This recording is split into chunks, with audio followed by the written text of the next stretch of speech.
Hello, everybody. Welcome into the NBA Front Office Show. It's draft day. Finally, it is here. Draft day coming up tonight. I hope you join us live right here on the NBA Front Office YouTube channel. We'll be breaking down every pick, all the latest news, all the rumors, the trades, all of that. Going to be a lot of fun. But today, well, we've got a trade to break down. Again, another variation of the trade sending Kristaps Porzingis to the Boston Celtics finally went down. It looked like it was going down to the wire last night, but the Memphis Grizzlies come in and save the day after the Clippers decided to pull out of the trade due to concerns about Malcolm Brogdon and his injury situation. So, Keith, where do you want to start? Because there's plenty of angles to look at for this. I want to start with, did you eat pancakes today? I have not eaten yet. Okay. it's too early. Enjoy your pancakes, and I'll keep the rest of that quote clean for our audience here. All right. If you don't get that, that's a draft day reference. That's a draft day. Watch draft day. If you find yourself just endlessly refreshing Twitter today or scrolling, just put draft day on in the background, and then you can enjoy that. It will make your day good and terrible movie at the same time. It'll make your day that much more enjoyable for sure. Yeah. And it's funny. Did you see the guy who commented, like, you guys could write the screenplay? It's not hard to write a screenplay. And it's like, really? It's not hard to write a screenplay? I don't know. Maybe it isn't. I don't know. I feel like it would be hard. All right. Trade. So let's go through the parameters of the trade now. The reworked trade, as you said, Clippers out, Grizzlies in. The Boston Celtics acquire Kristaps Porzingis. They will get the 25th pick in tonight's draft. They will also get a future first-round pick, which is a Golden State Warriors pick that's coming from Memphis. That pick is, let me just pull it up. I should have been better prepared. It is protected 1 through 4 in 2024. Then top 1 protected in 2025, and then completely unprotected in 2026. Okay. It's probably going to convey next year, right? I can't imagine a world where the Warriors are that bad. Again, it did happen, but we'll see. Then the Memphis Grizzlies get Marcus Smart in this trade, and they're going to get the Washington, I believe, gets the 35th. Gets pick, 35, right? yeah. Yeah, and then so that's what the Grizzlies get is Marcus Smart, and then the Wizards will get Tyus Jones, Danilo Gallinari, Mike Muscala, who had his team option picked up in order to be in this trade, and then they will get the 35th pick in tonight's draft from the Celtics. So that's the parameters of everything. We'd start with whatever team you want to start with, and then we'll touch on the Clippers part of this at the end, I guess. Let's start with your team because holy moly, Keith, the Celtics just my absolutely team, the Seattle Supersonics. The Seattle Supersonics. That's right. The Seattle Supersonics who will have a team again in the next 5 years. Yes. It'll be the Sonics again, won't it? It better be. It should be, right? They kept the name. That was part of the deal, sending OKC. Sending the team to OKC. But anyway, that's I think there's like a thing too where maybe like all the stuff reverts back to the championships and all that stuff. Like they think it might kind of reassume, kind of like the Charlotte Hornets reassumed the identity when it all reverted back. But that's no one cares about that. Let's get into the trade. Anyway, we made it less than 4 minutes and we're already off. Before we're going off the rails. It's early. I'm tired. I didn't sleep much. That's the way it goes. But let's start with the Celtics. I think they absolutely stole value in this trade. I look at this and I go, how did they get the best player and 2 firsts? What the hell happened here, Keith? Yeah, it's so right for Celtics fans. This is obviously really tough because Marcus Smart was beloved by most Celtics fans. And like any player in any giant fan base, there are detractors too, right? There are people today that are absolutely celebrating because they're like, he doesn't shoot well, he takes crazy shots, all that stuff. But for the most part, just a beloved player by Celtics fans. So that part makes it hard, right? Anytime you trade a guy like that, even if it is a role player, which Marcus Smart is, a very good one, but a role player, it's hard on a fan base. And it's been 9 years with the guy. So that makes it, tricky there too. But to your point, Kristaps Porzingis is a very different player from Marcus Smart. I tend to believe a better player. Yes. Compare the two. Just the role is very different. Boston's now a little bit weaker in there, but not a little bit, quite a bit weaker in their backcourt because we're going to talk about Malcolm Brogdon here in a minute. Right. And they're but stronger in their front court. There's questions, is Grant Williams going to be back? It leans towards probably not. It looks like he'll probably be somewhere else now. But with all this, and then like you said, then you get 2 first-round picks out of this. And it's funny because the naysayers are like, who cares? Those are late first-round picks. Well, a whole bunch of people, and some of the same people who are saying who cares, lavished praise on the Denver Nuggets for trading up into the end of the first round. Well, that's what the Celtics did here. You need to start balancing when you're going to be that top heavy in salary. You need to balance out your roster with draft picks because those come in much cheaper salaries, especially in the 20s, and team control for several years. Challenges, you got to hit on them, right? You have to actually draft guys who can play, because if you don't, it's there. Not necessarily somebody who's jumping right in the rotation today on a title contending team, but within the next couple years, they need to be able to be a part of it. Some teams are better at that than others. Porzingis, we talked some about this yesterday, so I won't rehash all of it, but my guess is comes in, he'll play similar to the Rob Williams role defensively, which is kind of roaming, as a shot blocking guy. Offensively, he's going to open up the floor. After we got done and I started writing about the trade, I pulled a bunch of stats. He's one of the best deep ball shooters in the NBA, which sounds crazy because that's like a Steph Curry, Damian Lillard thing. But he's that good at shooting from 28 feet and beyond. Really, really solid. Good solid finisher. This past year and a half or so, he really started mashing guys in the post on switches and things. It wasn't so much of it used to be when he was a kid, it was like, I'm going to spin off you and get to the dunk, or I'm going to try to go through you. Now it's like, well, I can just turn and shoot over 90% of the league. And he started doing that even more. So wonderful offensive fit, should be a fine defensive fit. Backcourt weekend, a part of that is Malcolm Brogdon. Something's going on. He was hurt enough that the LA Clippers of all teams who have like, Kawhi and Paul George. we're like, we're out on this. Brian Windhorst reported this morning on ESPN that the injury concerns are bad enough that it doesn't look like the Celtics will be able to trade Brogdon in the short term. You can always get around that. If they started throwing around, hey, what about 2 first-round picks or 3? Obviously, teams would say, sure, yeah, we don't care if you can play or not. The goal is to get the picks. There's ways you can work around it, but in a reasonable value trade, it doesn't sound like it's going to be there, and that's why the Clippers pulled out. So that kind of leaves you with Derek White as your only really healthy guard ready to go on the roster. Peyton Pritchard, who we all have assumed was going to be traded. Now we'll see what that looks like with him. Maybe he stays and sticks and becomes a bigger part of the rotation. So, the Celtics are, I'm going to just put it this way. I think they're very much a work in progress, and I don't think they're done. I think there's a lot more to come, and they're going to continue to move bigger things within this offseason, not just tweaks around the edges. I mean, they could take the picks that they got and turn that into a point guard if they are so inclined and if the opportunity is there to present itself. But I mean, look, I understand it's difficult from an emotional standpoint to move Marcus Smart, but how could you say no to that? I mean, good Lord, that just fell into your lap. You got the best player and got paid for it in first round. But normally that's not how that goes. Normally, if you're getting the best player, you're the team that's got to send out draft capital. But I think they absolutely destroyed this trade. And I'm shocked because they were the team that was kind of under the gun. Right? And we were all counting down like, okay, they got 30 minutes to pull this off. Okay, 15 minutes. And then by the end of the night, I assumed like, all right, we're going to get the next tweet we're going to get is Porzingis and the Wizards have agreed to push his date back to the 23rd or whatever. And, off, and it would be, worked out today or tomorrow, meaning, today, Thursday, tomorrow, Friday. That was kind of where my head was at was, we'll go and maybe the teams will still select for each other. But I mean, then all of a sudden, Memphis jumps in here and says, well, let's go. Let's make this trade. And that's, is that where you want to go next? You want to go to the Grizzlies? let's save the sad part for the end with the Wizards. Let's go to the Memphis Grizzlies.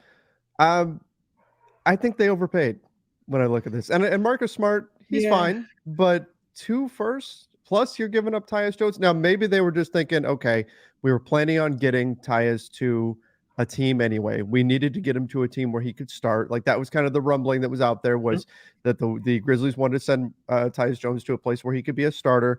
You need to get another guard back. So maybe they just thought, okay, this is our opportunity, particularly with Ja being out.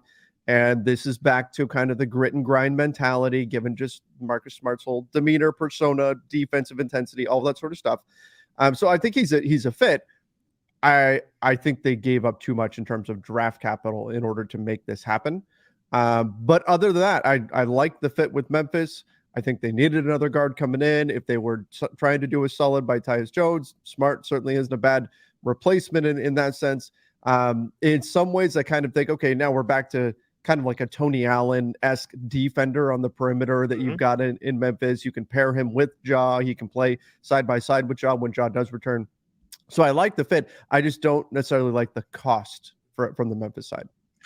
I get where you're coming from with that for sure, because you might have thought, could you have turned Tyus Jones and 2 first-round picks into something else, right? Yeah, exactly. I have operated all summer, really since they got eliminated in the playoffs, and then all the Dylan Brooks stuff happened, that they were going to cash in some combination of kids and draft picks this offseason. It just felt like this was the year that they had to do that. So now I think, the Jones part of it, I think you're absolutely right. But whether he sticks in Washington or not, we'll find out. We're going to get to them next. And, who knows what's going to happen with that roster. We've got 98 point guards now. So I think there, though, was, it seemed pretty solid, right? And I think we were both fairly skeptical at first. Like, why are they so hell-bent on moving Tyus Jones? Like, you don't have Ja Morant for a third of the season. Like, What are we doing here? But it makes sense why they did it. Now, the Marcus Smart of it all, I think what this is Marcus Smart is your short-term Ja Morant replacement. He is your long-term Dylan Brooks replacement, right? That's the way you look at this. Is he's smaller than Dylan Brooks, but because he's just so strong and so versatile, and he has great length for his position. The Celtics put him on Joel Embiid in playoff series. It didn't always, it was not like you locked him down. Ideal, but like you can at least play him at the 3, even though he's a 6'3" guard, and you're not going to worry about it, right? So now they have the last 2 defensive players of the year with him and Jaren Jackson Jr. They've got their point guard that they needed. They still need another one. For one, someone has to back Smart up, and 2, Smart's track record of health isn't always great either. He tends to miss time, so you can't go in with him as your only point guard, because then the first 25 games, for now at least, you're not going to have anybody at the position. Right. That you can't do that. That's if it was a week, you figured out Desmond Bane takes the on-ball reps and you go.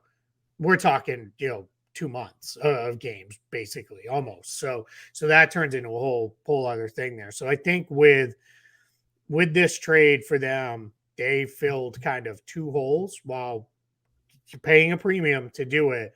But I get it for them, right? They're going to love him in Memphis, right? He's going to fit exactly everything they want. He's no worse of an offensive player than Dylan Brooks is, as far as, because he's a far better ball handler and playmaker than Brooks is. It's just, can they both shoot, right? Like, that's the challenge. They're both inconsistent shooters. They'll win you a game here and there, and they'll shoot you out of a game here and there too. And the problem is they both are so supremely confident in themselves that when they're shooting you out of the game, they don't necessarily stop, right? It's like, the next one's going to go in. I'm one away from a hot streak, right? So we'll see, how that comes together. But I like it for Memphis. And part of that, admittedly, is my bias towards Marcus Smart. Sure. But I don't hate it, because I feel like the draft picks for them are almost just surplus at this point. You can't keep drafting multiple guys. They've got so many other guys on the roster that they're going to struggle to find minutes for. But they've still got holes, right? You still need another wing with size. You do. Still need another guard. You still need another backup big, because Brandon Clark's probably not going to play this season. I saw he was doing work in the pool, so that was good to see. But he's great. Not, but generally a torn Achilles, that's a year long, and we'd be talking the beginning of March. So, right, exactly. It's good to see him doing something. Agreed. Not it's good as though he's going to be back in a big factor this next season. Yep. And then so but now they've they've got one spot filled and they can go about doing the rest, where they need to, the rest of the offseason. Again, part of the reason you do these trades now is you give yourself a little bit of clarity ahead of things, and you kind of, all right, now we know what we're looking at. Well, let's get moving. Yeah, exactly. That's where the Grizzlies now have to, and again, that's where not giving up that much draft capital probably would have helped you fill those other holes had you been able to negotiate a deal.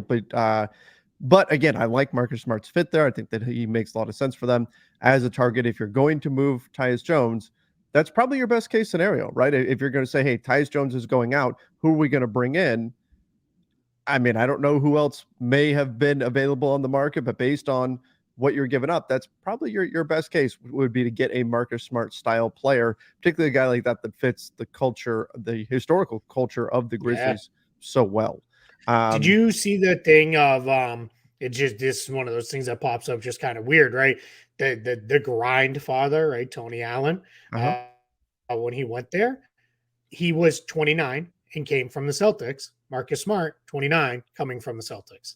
So I thought that was kind of a, just one of those weird, quirky things that means absolutely nothing, but it's just kind of funny. Did you see the ESPN graphic with the jersey swap and they switched the color of Marcus Smart's hair? Color of his hair. Yeah. That was pretty funny. Whoever did that, with that picture was gross though, and I absolutely hated it. So it just looks weird, right? I mean, after watching this dude in green for 9 years, it's like, wait, what? Like he's did blue? Like that just feels weird. I would do that. But remember back in the day, remember NBA Live, like pre 2K days? It was like the first NBA video game where you could like trade players. I would like trade like Michael Jordan to a bunch of different teams just to see what he looked like. Just to see he was actually, I believe he was Bulls guard number 23 in some of those games because he wasn't part of the likeness deal right at the time. So, but then you could rename him to Michael Jordan and go. So yeah, I would just see what it looked like. Like, well, what does he look like in an Orlando Magic jersey, and trade him there. So there's a little fun aside. If anybody wanted to know, yes, I always liked rosters and that sort of stuff. First thing I did with any one of those video games was fix all the rosters and make it exactly what they should be before playing the game. yeah, before I ever played a game. Yes, correct. Madden, Live, MLB. All right, let's move to Washington. If you know a Wizards fan, give him a hug. Give him a hug. This is just the brutality continues for Washington. Yeah. Think about this, Keith. Since the trade deadline, the Wizards, because they're about to lose Kyle Kuzma for nothing. Yep. They'll have lost Rui Hachimura, Kyle Kuzma, Bradley Beal, and Kristaps Porzingis, and received 0 first-round picks. Yeah, crazy. That's absolutely brutal for that franchise.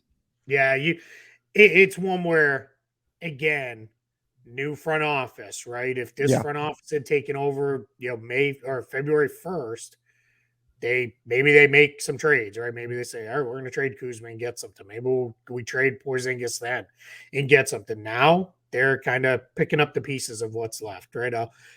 Again, they're coming into the flip that didn't really work.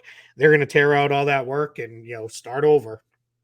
Yeah. Again, and start with whatever their rehab show is, getting them moving forward with this. So now, all right, so Tyus Jones, good player. Sure. But what fit does he have there? They now have, technically these trades aren't all completed, but in theory, they have Tyus Jones, Monte Morris, DeLon Wright, and Chris Paul all on their roster. So my guess is maybe 2.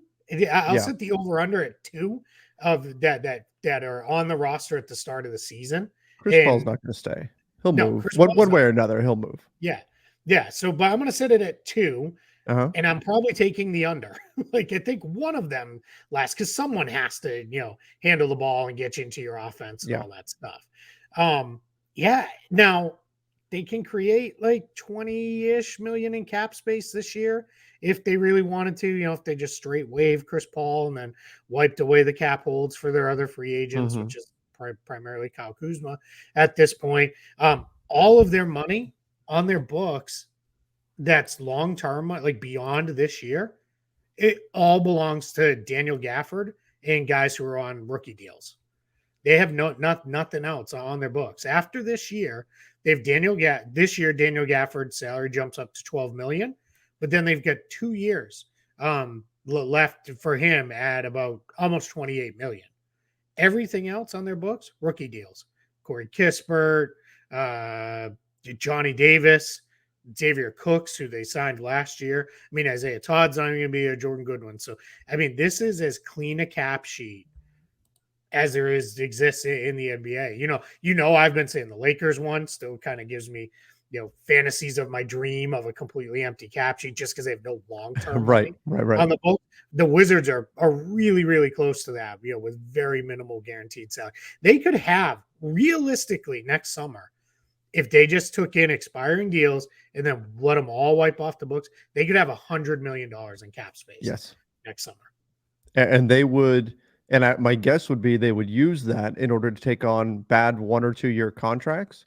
And then, because I don't think you're going to go take $100 million and bring in a couple of stars or whatever, but you'd have no structure around them. If you're paying your stars, say 45 million each or something like that. So you're going to still need to build up your base of draft capital. So you probably spend the next couple of years just taking in bad contract, the OKC approach, and getting draft capital for it. And that would be in place of the draft capital that you should have got for the players that you've traded away over the last 4 or 5 months here. This thought occurred to me, Keith.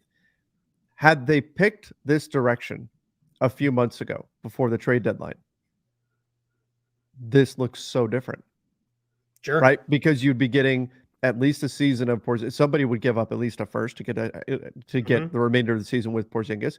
I think you would have got most likely more for Bradley Beal. Again, a team that was feeling like, hey, we need to make this push right now into the postseason. Waiting just a few months. What's that? Kuzma, you definitely would have got something more because he was super tradable at $13 million. Instead, you're going to lose him for nothing. Had you picked this direction just a few months earlier, this changes their whole rebuild outlook and how far down the road they're going to have to really look before they can get back to being competitive.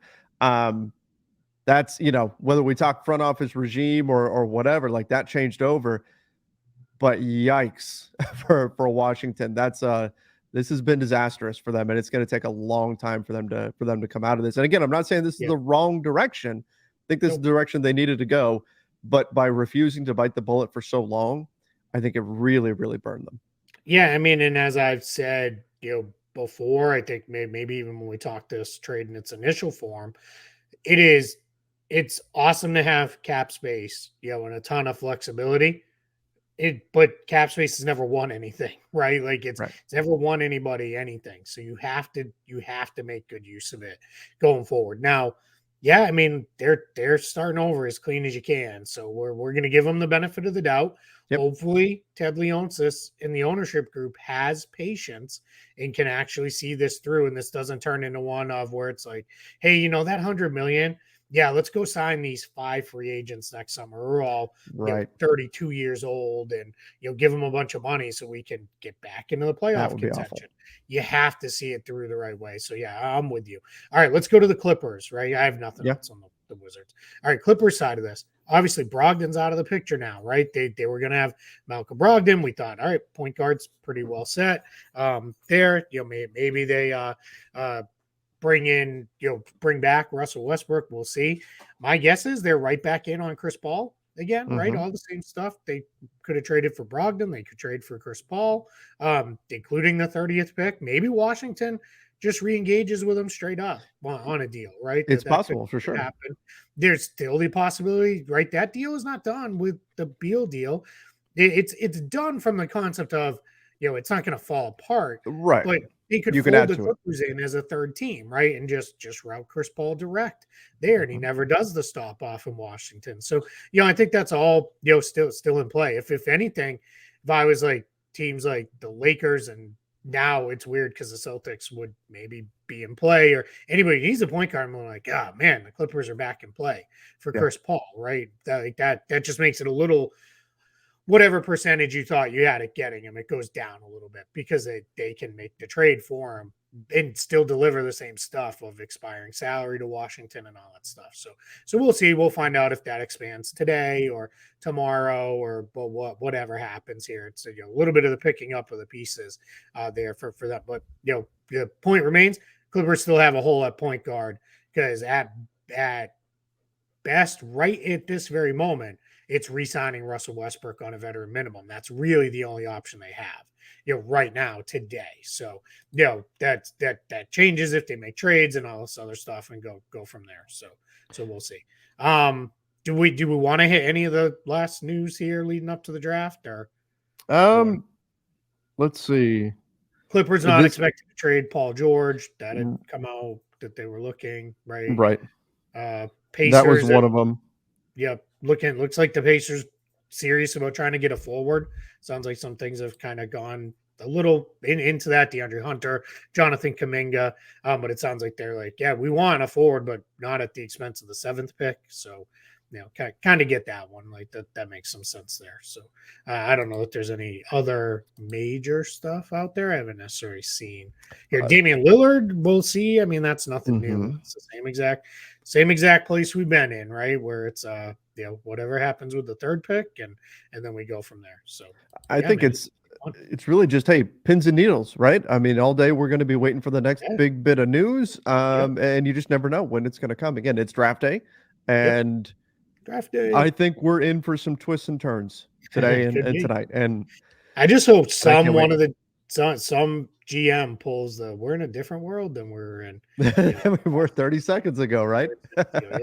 yeah, right. That'd be amazing. It's talking to people around the league, like literally, it's like, man, like everything but the number 1 pick feels like it could be in play tonight, right? Like Wembanyama's going to the Spurs. There's nothing changing that.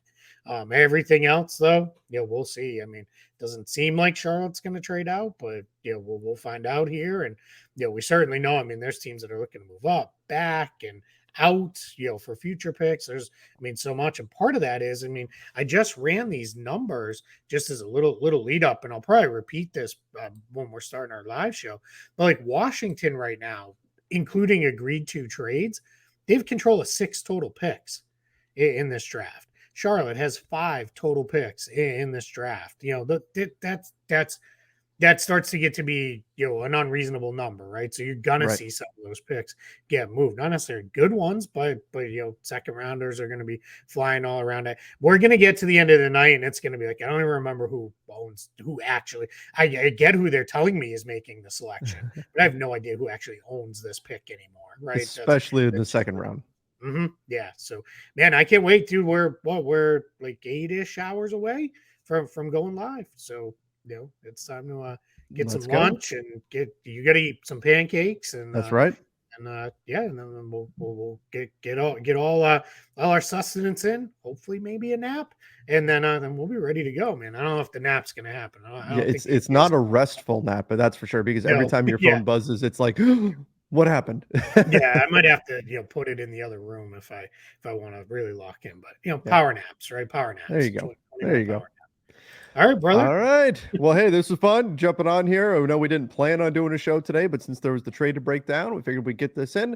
Hopefully everybody joins us tonight during the draft. We'll break everything down live as it's happening. Going to be a lot of fun on draft night. Happy draft day, everybody. Let's go. Till tonight. See ya and stay safe.